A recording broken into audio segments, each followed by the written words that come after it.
Sudan में फंसे भारतीयों के लिए भारत सरकार के द्वारा चलाया गया ऑपरेशन कावेरी सकुशल घर वापसी का जरिया बना है, जिसके चलते ही हर दिन भारत में लोग पहुंच रहे हैं।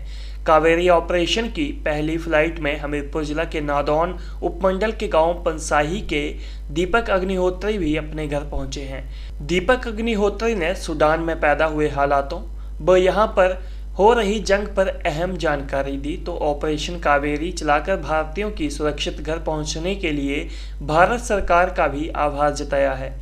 दीपक अग्निहोत्री की पत्नी गर्भवती होने के चलते 10 दिन पहले ही सूडान से घर आई है। सर वहाँ पे हालात तो अच्छे नहीं है क्योंकि अभी बमबारिंग और गन फायर कंटिन्यूसली हो ही रहा है। तो वो स्टार्ट हुआ था 15 अप्रैल से मॉर्निंग के टाइम पे। तो हम ऑफिस जा ही रहे थे तो हमें पता चला कि हमारा एक ग्रुप बना हुआ है वहाँ पे इंडियन वालों का। तो उस पर मैसेज आया ऐसे कि आज थोड़ा प्रोटेस्ट वगैरह है तो थोड़ा बाहर मत जाना। तो हमने सोचा नॉर्मल है वहाँ पे, क्योंकि नॉर्मल होता ही है थोड़ा बहुत। तो उसमें थोड़ा टीयर गैस वगैरह छोड़ते थे, लेकिन थोड़ा आधे घंटे के बाद देखने को मिला कि वहाँ पे मिलिट्री ज़्यादा घूम रही है रोड पे। और फिर एयरपोर्ट पे लगा पता कि एयरपोर्ट पे उन्होंने कब्जा कर लिया है। तो फिर थोड़ी देर बाद सुनने को आया कि इजिप्ट का कोई प्लेन था, उसमें उन्होंने हमला कर दिया है। वहाँ पे जो यात्री थे वो उतार दिए और उसके बाद उन्होंने उसको ब्लास्ट कर दिया। तो फिर थोड़ी देर बाद हमारे घर के ऊपर से भी फाइटर जेट जाने लगे। तो थोड़ा इस तरह से फिर लगा पता कि नहीं है कुछ ज़्यादा ही होने वाला है। तो थोड़ा फियर का माहौल बना हुआ था। क्या लगता है लड़ाई क्यों शुरू हुई आपकी? और लड़ाई जो अब उन दोनों की है मिलिट्री और पैरामिलिट्री के बीच में है, वो दोनों आपसी और पॉलिटिक्स को लेके उनकी लड़ाई हो रही है। आप कितने समय से सूडान में थे? मैं 2019 से गया हूँ सर। वहाँ पे क्या वर्किंग करते हैं? मैं अकाउंट्स, हमारा मोबाइल का काम है, वहाँ पे डिस्ट्रीब्यूटर है हम। अब क्या लग रहा है आपको कि अब आगामी दिनों में क्या हालात हो सकते हैं सूडान के? अभी 1-2-5-6 महीने तक तो कुछ नहीं बोल सकते, क्योंकि जिस तरह से हालात है वो तो फिर अभी कोई भी ड्रॉ करने को बैठा नहीं है, क्योंकि दोनों बोल रहे कि हमें सत्ता चाहिए, हमें सत्ता चाहिए। तो एक तो चाहता है वो इलेक्शन करवाने के लिए, दूसरा बोल रहा है इलेक्शन अभी नहीं करवा सकते थोड़ा टाइम के लिए, तो वो बोल रहा है नहीं अभी होके रहेगा। तो इस तरह से वो दोनों अभी कोई भी ड्रॉ करने के लिए नहीं है, वो दोनों आपस में लगे हुए हैं। तो कम से कम 5-6 महीने लगेगा अभी सुधार होने को। हाँ सर, हमें बिल्कुल उम्मीद थी कि इंडिया वाले हमारी मदद जरूर करेंगे।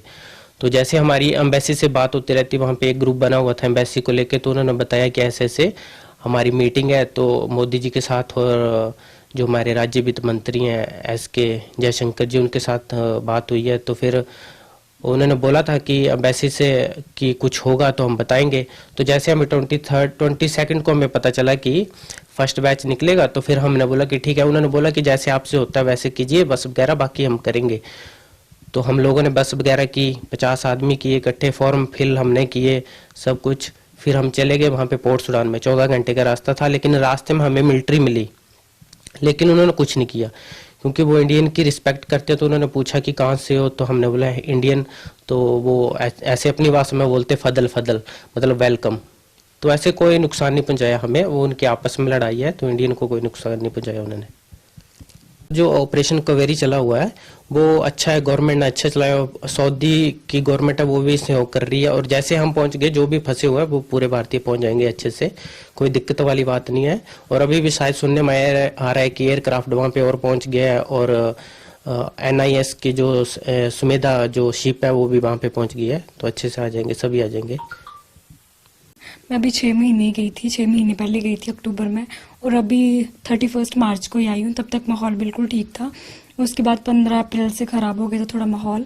पर ये कि हम लोग परेशान तो थे ही कि पता नहीं कैसे पहुँचेंगे कैसे नहीं। पर भारत सरकार जो, इसका मैं बहुत धन्यवाद करती हूँ कि उन्होंने बहुत अच्छे से इनको पहुँचाया हुआ है घर पे।